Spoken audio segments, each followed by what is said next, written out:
Well, welcome back to the Yahowah blog. This is Dowd's Song, Part 7, Part 2. Part 2, because we had a internet glitch at the 16-minute mark of our presentation, and I was awfully excited.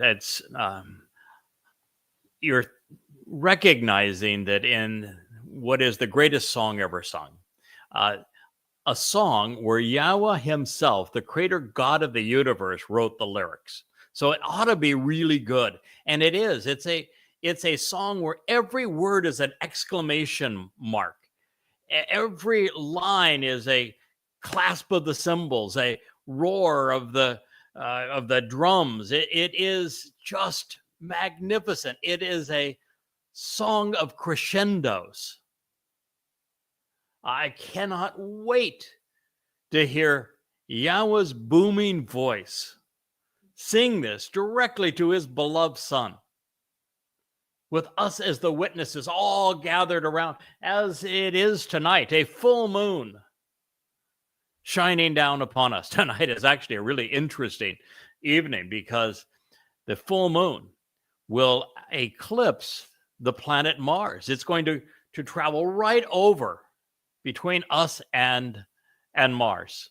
And in addition to that, we have a visible comet with the naked eye in the sky this evening. It is a wonderful day to be alive. And we're going to celebrate the 89th Mizmor as it was written from beginning to the 21st statement, which is where our program went awry. In Dowd's Song, Part 7, Part 1, here now, is the 89th Mizmor from the beginning. A psalm, a poem of insights to contemplate and comprehend by being circumspect and thoughtful through Ethan, the constant and eternal, productive and established, profuse and enduring, as Rocky, beloved, native-born, strong arm, who is cherished.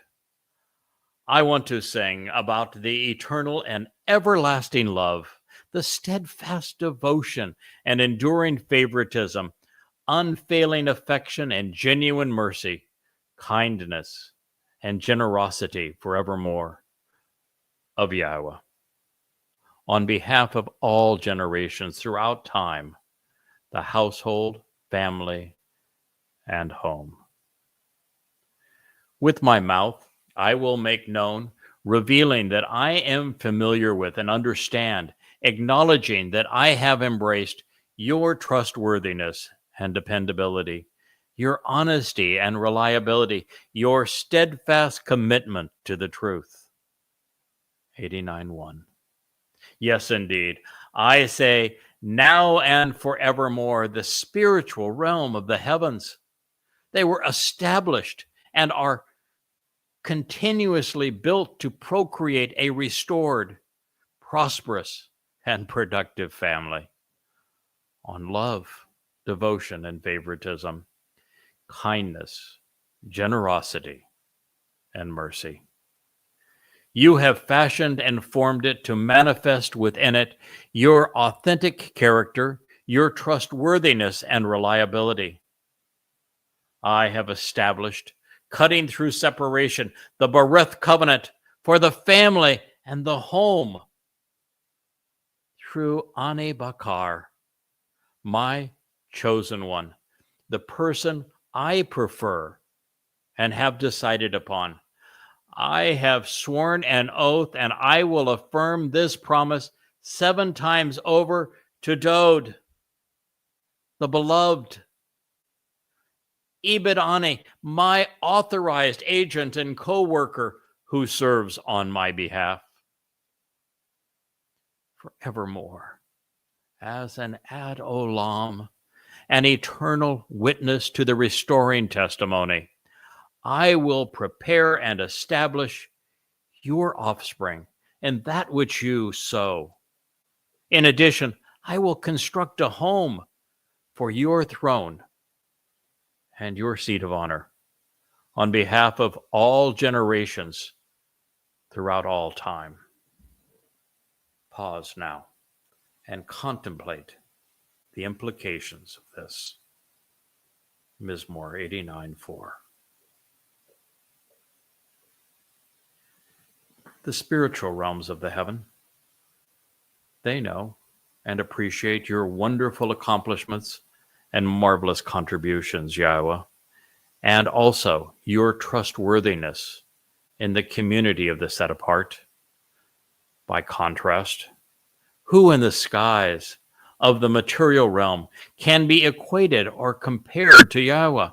Who is similar or thinks like Yahowah among the sons of God? Almighty God is inspiring and awesome in the counsel and fellowship of the set-apart ones, tremendously great while inspiring reverence and respect beyond all of those around him. Yahowah, God of the vast array of spiritual implements, who and what is comparable to your awesome power and extraordinary gifts, which are all around you, Yahowah, including your unwavering commitment to the truth. 89:8. You have conveyed vivid parables, establishing an articulate leader over the raging devastation and presumptive arrogance of the sea. When its turbulent and surging waves rise up in deceit to craft delusions, you expose them and you stop them. You humbled and crushed, rejecting and defeating that which is comparable to the reprehensible and deadly nature of the pretentious pride and stormy arrogance of the boisterous afflictor and his false god. With your empowered and fortified Zeroah, protective shepherd, sacrificial lamb, and one cultivating the harvest. You isolate and separate your adversaries. The spiritual realm of the heavens is yours, the material realm of the world, and all that is, and it is also yours. You laid the foundation for them, and you created them. The north, the place where the treasure is taken and hidden, and the south, the right side, you have created them. Tabor, the broken and scattered, and Chermon, the banned and exterminated. Shout out for joy in your name. Beside you and on your behalf, the Zeroah, the protective shepherd, the sacrificial lamb, and the one cultivating a productive harvest. With tremendous power, courage, and character, and awesome ability, are your strong arm and hand raised up high at your right side. 89:13. Being correct and vindicating, regarding executing good judgment, and justly resolving disputes, serve as the foundation of your throne. A loving relationship and genuine mercy, along with a steadfast commitment to the truth, encounter those who enter your presence. Delighted to show the way, because blessed are the people who are aware of and acknowledge Towrah, who walk with the light into your presence, Yahowah. In your name they rejoice every day, and in your justice and vindication by being right, they are lifted on high. Indeed, the adornment and appearance of their empowerment and fortification is from you. By your acceptance and approval, our brilliantly illuminating horn, the shofar, is lifted up. For our deliverance and protection are from Yahweh.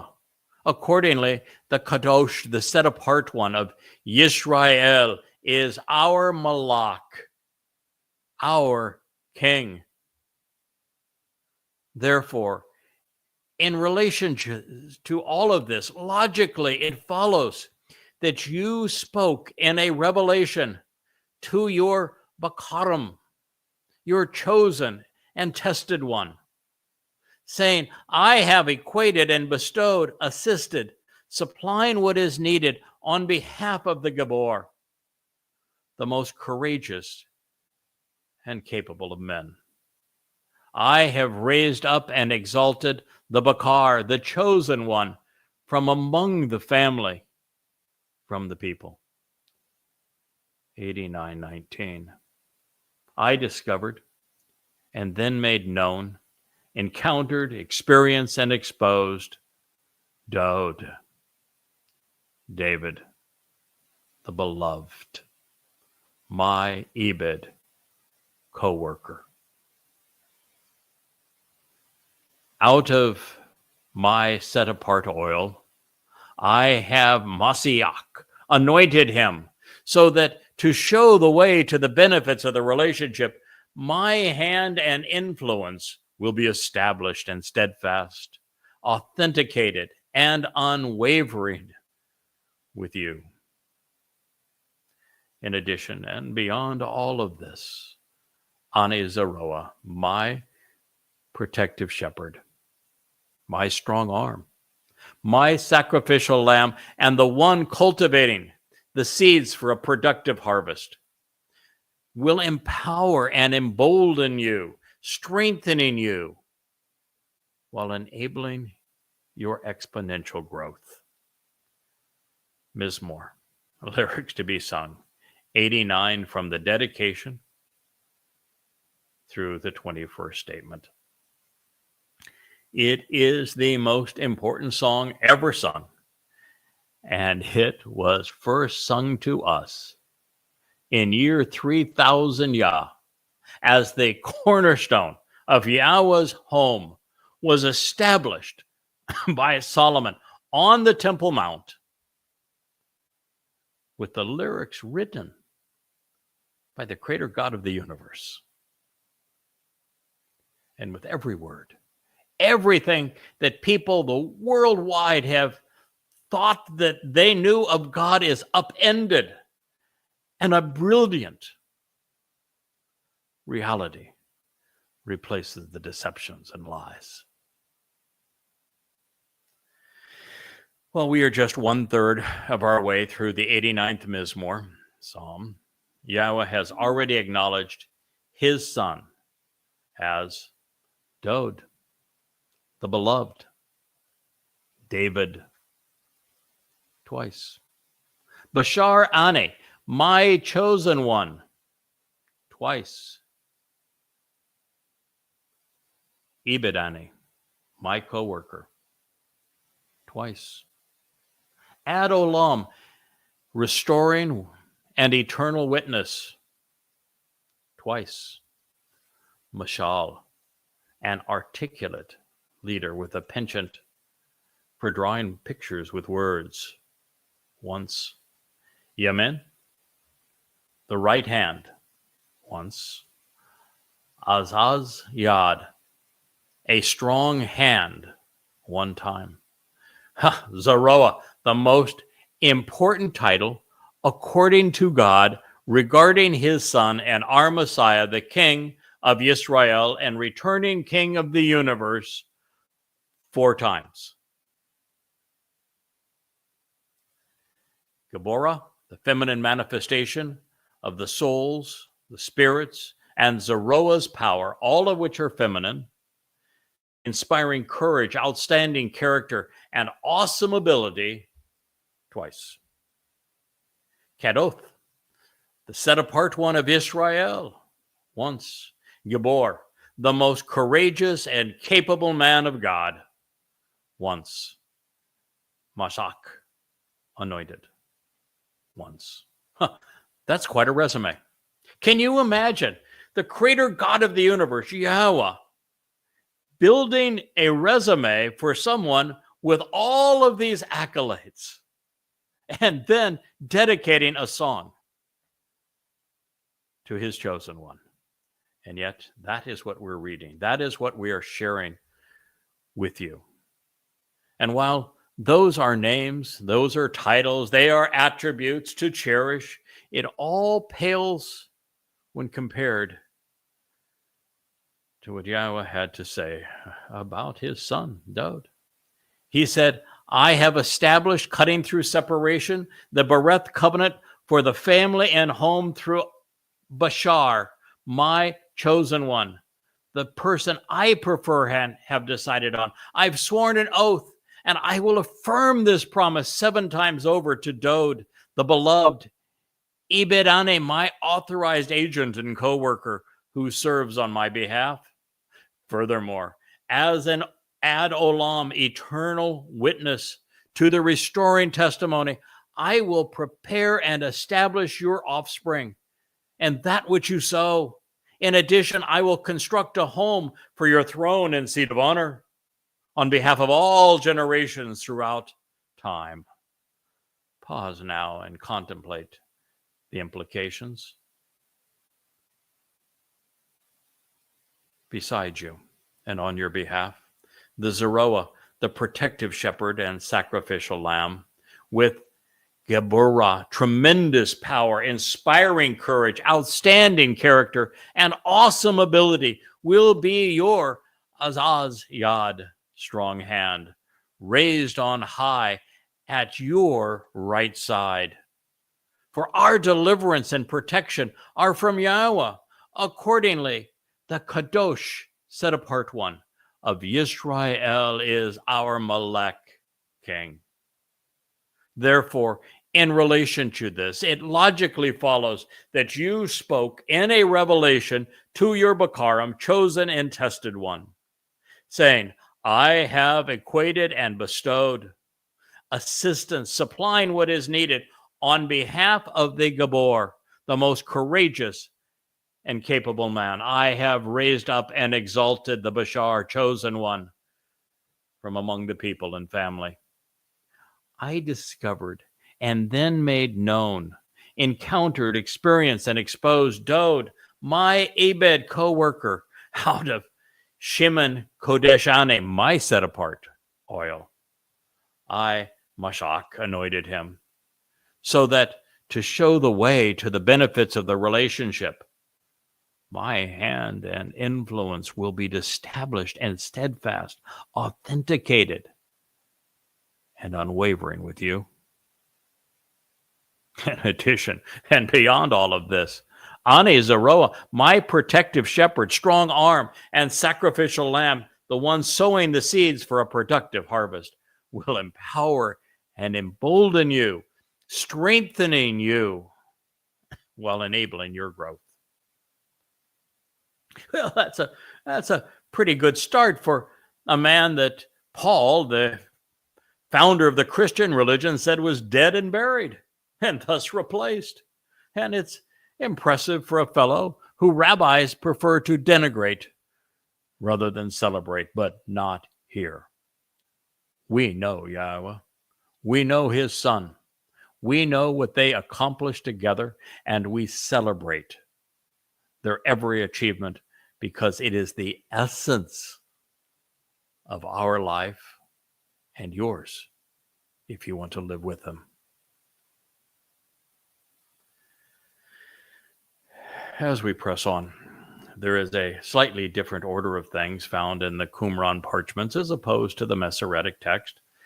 Psalm 89:25 follows Mizmor 89:21. Further, his hand becomes my hand and my right side, and 4QPS in the scrolls found in the caves above Qumran and below Jerusalem. Dowd will stand at Yahweh's right side and is serving as God's right hand. As such, I will place my hand into the sea and my right side adjacent to flowing waters. as he has already disclosed, Yahweh's Yad hand is Dowd. Therefore, he will be placed over Goyim Gentiles represented in the text by the Yam Sea, the Ha-Nahar place from which the waters flow at Yahweh's Yamin right side. Well, isn't just Zion. It is what's going to happen on the Temple Mount on Towrah. The Shabat of Saturday, September 24th, 2033, when after having cultivated the last ingathering of covenant family in Israel, I, as Yada, as the final Zeroah, will offer my life as the Adamah Parah. And as I do so, allowing the beast that is the corporeal manifestation of Satan to bludgeon me to death on the Temple Mount in front of all the world to see. And then Eliah serves as the master of ceremony up over the elevating and burnt offering of that mutilated Bashar carcass. He will set my body upon cedar timbers, throw in a toabah, just so that you have the opportunity to compare this to what Dowd suffered under Rome in this same place. And then Yahweh will unleash a torrent of water that will emerge from under the Temple Mount and will cascade off of it and cleanse the mortal remnant that remains of Yisrael, as he then ignites a mighty fire with flames leaping to the heavens, visible for all the world to see, purifying his people while incinerating all of those who came against them, washing them away, but preparing this mortal remnant of Yisrael for Yahweh's homecoming with his beloved son, Dowd. This is the sacrifice of the Adamah Parah, the bloodied red man of the earth, who has been productive and fruitful. And in this way, Yahweh on Towrah will prepare his people. And that is why there is a river of water that emerges at this time, in concert with the beaming light of the sun represented by Yahweh's presence and the upcoming presence of his son, Dowd. As he has already disclosed, Yahweh's Yad hand is Dowd. However, Dowd has a herald, and it is his herald sacrifice that makes it possible to cleanse this remaining remnant of Yisrael, so that in the manner of Numbers 19, on what's called the sacrifice of the red heifer, it's an Adamah Parah, this bloodied man of the earth who has been productive and fruitful. It will prepare the adulterous woman of Numbers 5 so that she is prepared to be betrothed to her king, the return of Dowd. This is the story that Yahweh is sharing with us. And it is why there is a place from which the waters will flow at Yahweh's right side. At this moment, after 3,480 years of silence, after having been told by the Israelites during the Exodus that they wanted God to go away and never speak to them again, Yahweh's booming voice and brilliant light will emerge over the Temple Mount during this sacrifice of the Adamah Parah to prepare his people.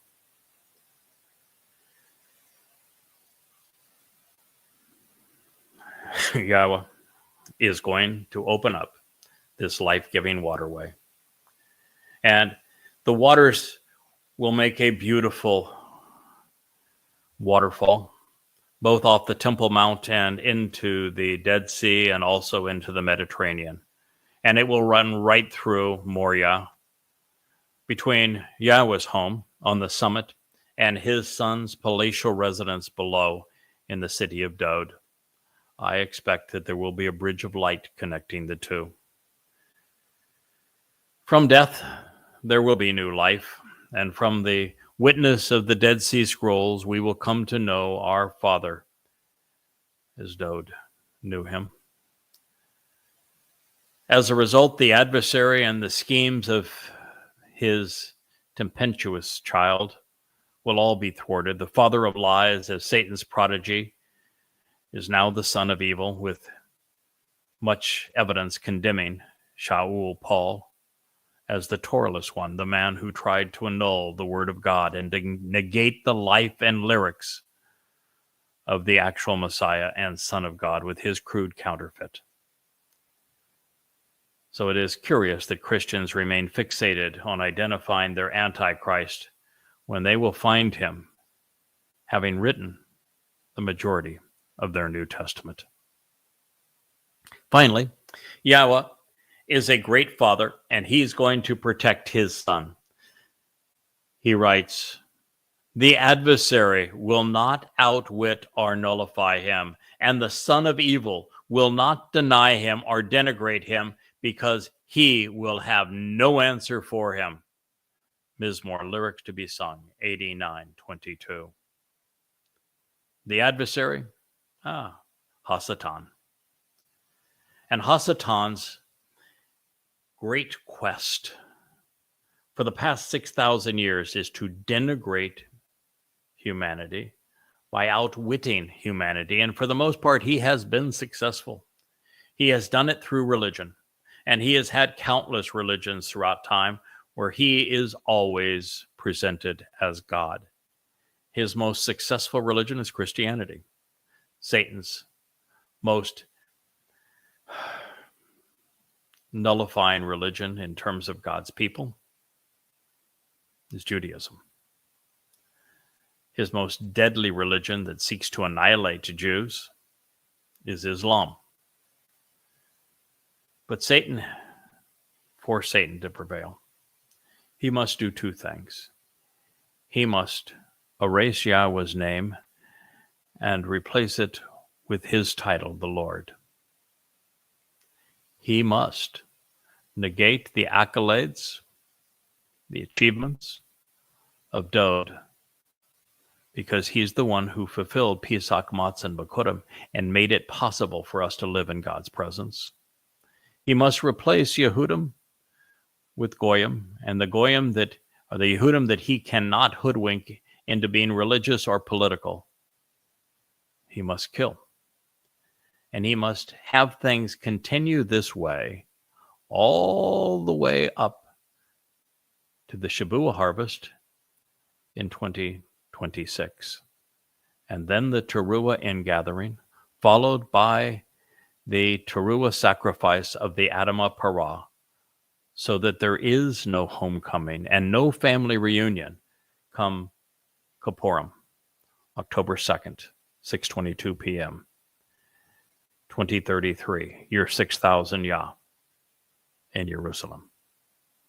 That is what Satan has to do for God to turn away from this planet and to destroy it rather than returning to it. He needs a clean sweep. And so Yahweh chose to empower a man, someone that he chose with his 7 spirits. He calls him by many names: Nakar, Nakri, observant foreigner; Choder, the sucker that gives new life to the fallen stump, a stem from the main branch. He refers to him as a Kol, his voice, as a Bashar, Dowd's herald. He calls him an Ed, restoring witness.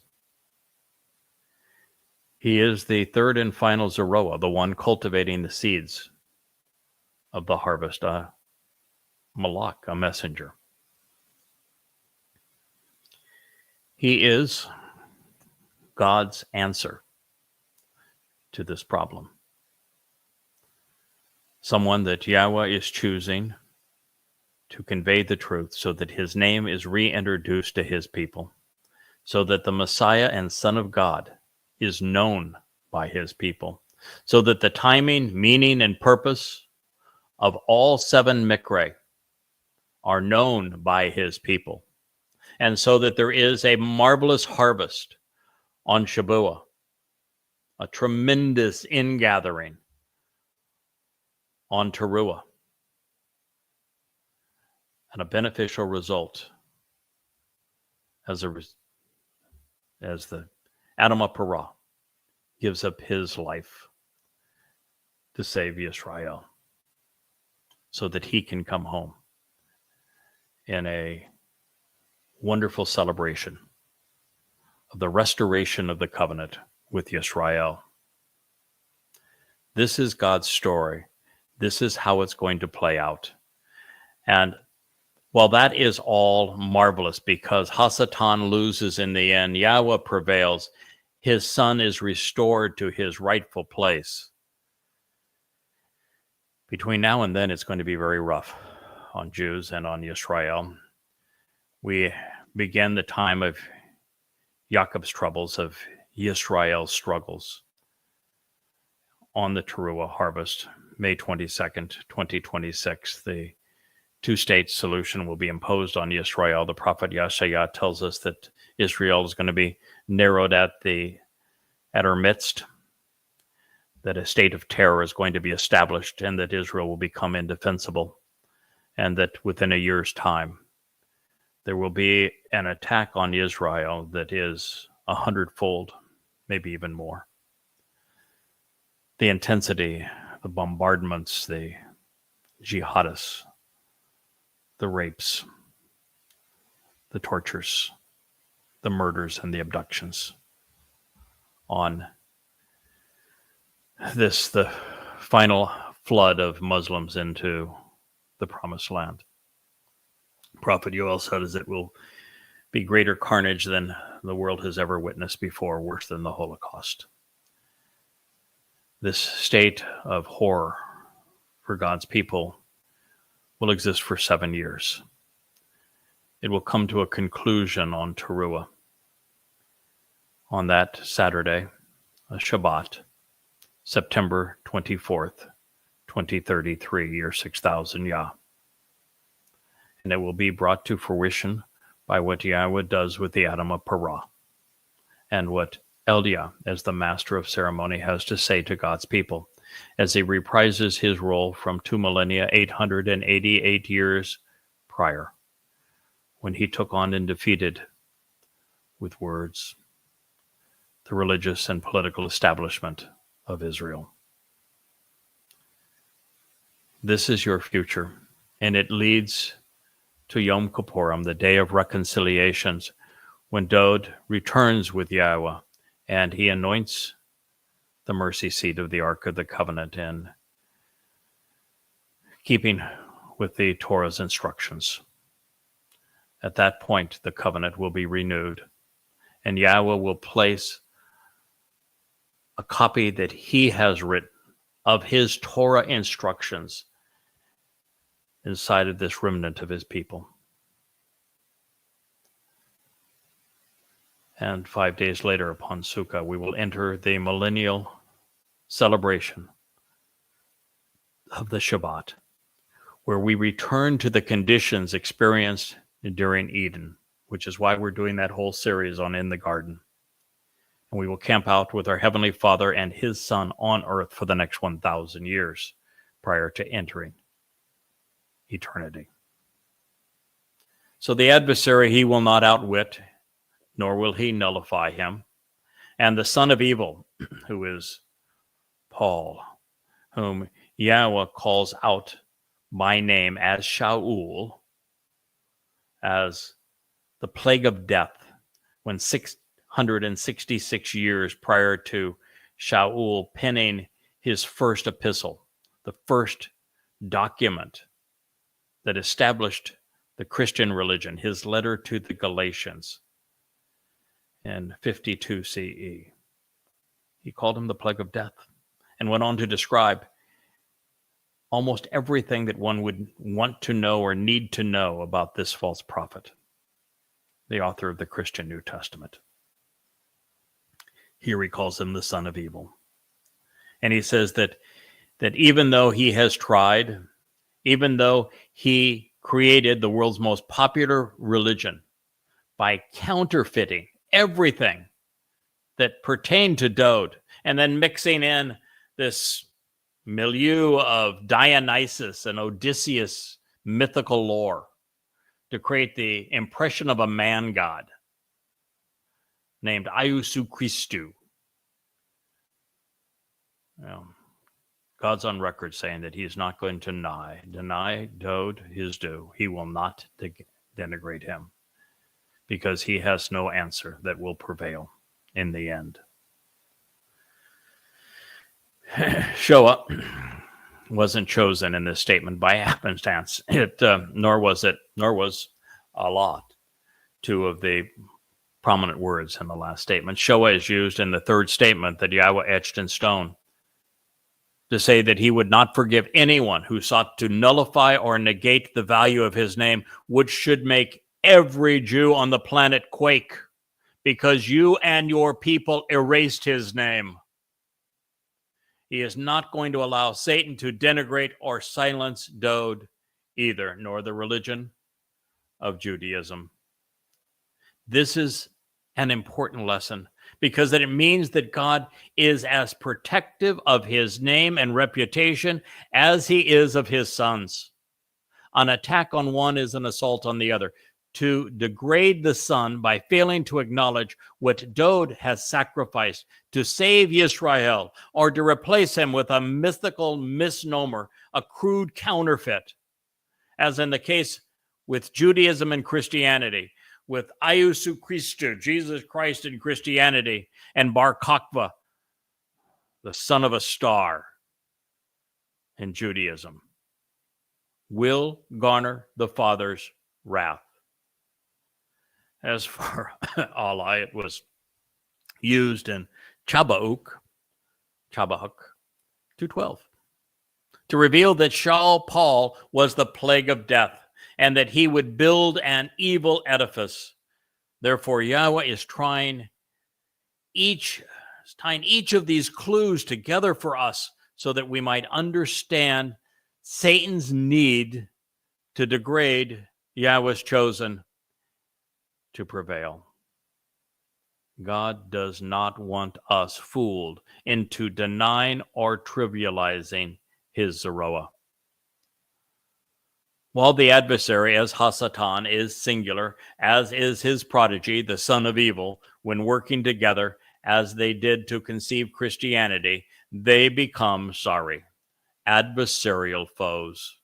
Beyond this, to the best of my knowledge, there are only 3 prominent individuals who claim to speak for God while admitting that they were demon-possessed. The people's choice, King Shaul, Saul. The wannabe apostle and false prophet, Shaul, Paul. The author and inspiration for the Christian New Testament. And the self-proclaimed messenger of God, the dim-witted and perverted Muhammad. He admitted twice that he had been demon-possessed. However, since the plague of death was explicitly named Shaul in Habakkuk, it doesn't take a genius to ascertain which of these nefarious fellows earned the title Son of Evil. More to the point, Shaul's name will soon appear within this very Mizmor, eliminating any doubts as to the identity of the wicked child. And the reason that God focuses on this false prophet, on Paul, the author of the first 14 books written on the Christian New Testament, and the inspiration for at least 3 of the 4 Gospels, as well as the book of Acts, is because the lies of Christianity have done more to deceive people to the point that they believe that a myth, a crude counterfeit was the Messiah and Son of God and Savior, when all of these accolades and achievements belong to Dowd. Christianity is the pile of garbage that was piled high on top of the truth, and Yahweh is not pleased.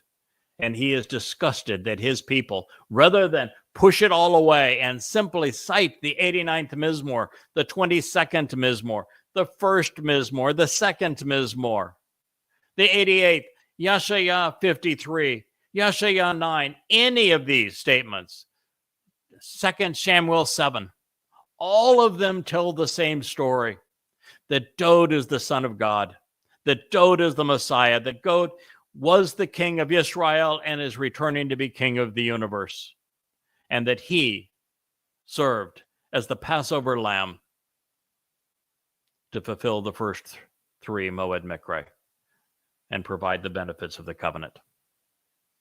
All Jews had to do was to tell the truth, and Christianity wouldn't exist. But instead, they doubled down on a lie and foisted another false Messiah on the people, Bar Kokhba, from which Israel gets its 6-pointed star.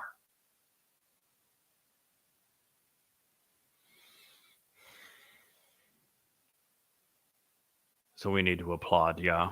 The title is fitting. It's stupefying that no one has bothered to ask if Shaul Paul is so goddamn important as he claims, if he is the lone apostle to the Gentile world, why are all of the prophetic references to him decidedly negative? Why isn't there a single positive comment about the principal author of the Christian New Testament to be found anywhere in prophecy? If it is Shaul that we should be listening to, why is Dowd, the man whose status and testimony Paul sought to annul, featured in more prophecies than everyone else combined? If Paul is telling the truth and Dowd is lying, why is it that Paul consistently misquotes and contradicts God while Yahweh proclaims that Dowd is right? Why is it that Paul's false god, his Iousu Christou, is not mentioned in a single prophecy, and that Dowd's name appears 1,100 times? Do you think the creator God of the universe had a senior moment? Over 1,000 years of revealed prophecy, and he couldn't remember his son's name? Is that your answer if you're a Christian? Dum-ba-dum-dum? Your God that stupid? Or that inept that you think Jews killed him and you still leave him hanging on as a dead God on a stick? Are you that inept? Wake up. Why is this Dowd song an ode to Dowd rather than an lyrics to Shaul Paul? If Shaul Paul is so goddamn important and Dowd is not, why is Yahweh's name, or why is Shaul's name, I should say, synonymous with Sheol? They're spelled exactly the same way, and Sheol is hell. Why does it mean question him? Why is he a Benjamite son headed south to the sea of Gentiles and a wolf, if he is to be believed? Why does Dowd's name mean beloved? Why is Dowd the one from Yehudah, beloved of Yah? Why Shaul is from the most wayward of the tribes? Why is Dowd afforded almost every positive title, accolade, and attribute by God himself, from the chosen one to the set apart one, from the Son of God to the hand of God, from Messiah and King, from the branch to the protective shepherd and the sacrificial lamb, the chosen one, the set apart one, if we aren't supposed to value his contribution to our lives? Why is Dowd accompanying Yahweh upon his return and then presented ruling the world if his life and testimony are to be discounted? Why are Dowd's Mizmor filled with prophecies to prove that he was inspired by God. And Saul only proclaimed one prophecy, that of what is called the rapture, which he said would take place during his lifetime, and he got it wrong. Only has one prediction, and he got it wrong. And in Dowd's Mizmor, there are thousands of prophecies, all correct. Why are the only titles God associated with Shaul Paul the father of lies, the son of evil, and the plague of death? If there's anything good or right about him. Asked another way, since the book of Acts claims that Paul was such a big shot, such a persuasive orator and prolific writer, a man who traveled throughout the Greco-Roman world, the best student of Gamaliel, the leading rabbi of his day. In fact, he's the first to claim that title, and a man who supposedly met with numerous kings along the way. Why isn't there a single reference to him in any of the communities or nations he visited? Having allegedly given speeches before provincial governors, kings, and emperors, why didn't a court scribe record his message? Why isn't the Christian globetrotter mentioned by Tacitus, Pliny, Josephus, or even by a rabbi? Why is Paul's written account of his life in Galatians so incompatible with the story he told Luke in Acts? Why did he die a miserable death, alone and rejected by all he sought to influence? Why did those who listened to Paul and rejected him realize what Christians fail to realize today? Rest assured, before the conclusion of this presentation, we will expose Shaul Paul's irrational attempts, both spoken and written, to constrain and restrict the importance of Dowd, the beloved of Yahowah. I have written 5 volumes about this called Twistianity, and I would encourage you to go to goddamnreligion.org and read them. They will change your mind about everything you were told was true. You will know, as does God, why the plague of death must be vanquished. Rather than go on to the next statement in the 89th Mizmor, this is a wonderful place to conclude. Dowd's Song, Part 7, Part 2. As we say goodnight, as we are graced with a lovely full moon this evening, and we broadcast to you, live streaming from the U.S. Virgin Islands. May Yahowah bless you and keep you, and may you listen to him and embrace him by name and come to love and respect his Son, our Messiah and King. May Yahowah bless. I am Yada, the final Zeroah, and Craig Wynn, and this is the Yahowah Blog.